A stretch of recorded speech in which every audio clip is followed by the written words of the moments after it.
If you felt that there's been something missing from the Sonic the Hedgehog games, then you're in luck, because ladies and gentlemen, I am proud to introduce here today, the Werehog.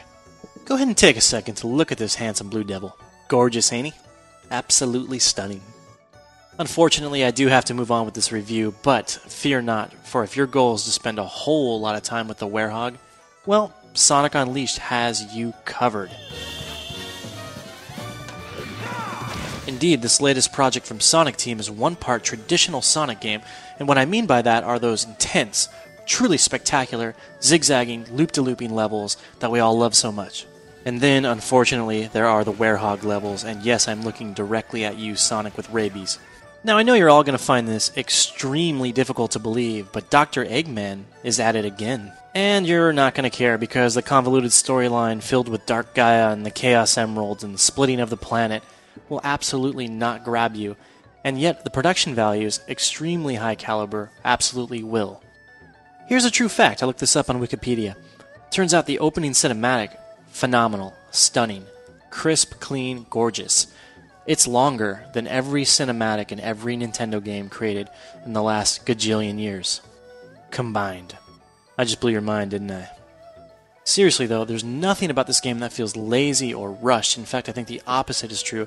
As I said, from the opening cinematic, you have this very epic feeling to the game, and that extends into the other cinemas, and also into the presentation of the hub world.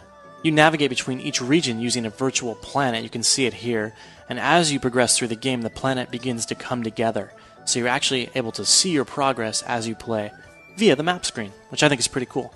Meanwhile, there's a lot of fan service in the game, including hidden artwork, hidden movies, and hidden music. All of it becomes unlocked as you play, and it's a driving force to keep going.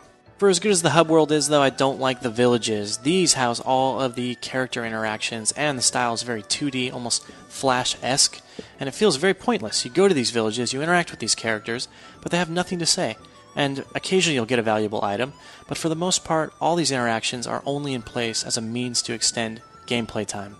Unleashed is comprised of daytime levels featuring Sonic, and nighttime levels featuring the Werehog. Take a guess which ones I like. I think Sonic Team, with the help of Dimps, which helped design some of the daytime levels, has really gotten it right this time around. These feel not only lightning fast, but they are filled with all those obstacles you loved from the other games, including the loop-de-loops and the zigzagging, and the bumpers and the jumps, and just the unpredictable, almost chaotic nature of the stages. It's all there, and it's running very, very well. It feels very intense, very fast, and I think you're going to be very pleased. I think fans are also going to appreciate the shift in perspective that happens very seamlessly as you go. So you will be running in 3D, the camera will shift back, and you'll get a 2D viewpoint, one that harkens back to those classics. And another reason I like these stages so much is that all the obstructions that really interfered with the flow in previous games are gone. So rarely will Sonic come screeching to a halt after crashing into a wall that you only had a split second to see, or a set of spikes, or something like that. All that stuff is gone for the most part, and as a result, you can just run, and I love that. There's a good selection of daytime levels, but Sonic Team has found ways to enhance replay value by adding secondary goals. So, whereas the first time through you might simply have to reach the end of a level, the second time through you might have to collect a certain number of rings, and the third time you may have to beat a time limit.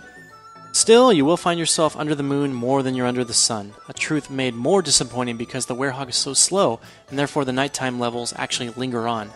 And I have really made a lot of jokes about the Werehog, but let me be clear, it's not that this portion of the game is a complete and total failure. I don't think it is.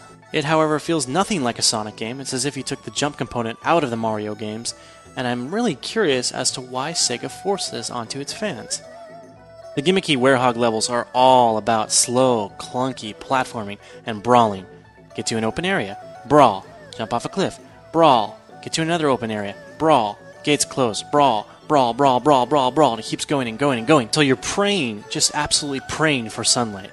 Sadly, the Wii version of the game has very gimmicky controls attached to many of the Werehog levels, but the good news is you can use the Classic controller or the GameCube controller, and that will really save you. Sonic Unleashed really is one half amazing game and one half pointless gimmick. I think if you can brave the nighttime levels, you're going to absolutely adore the daytime ones. For our full written review, check out IGN.com.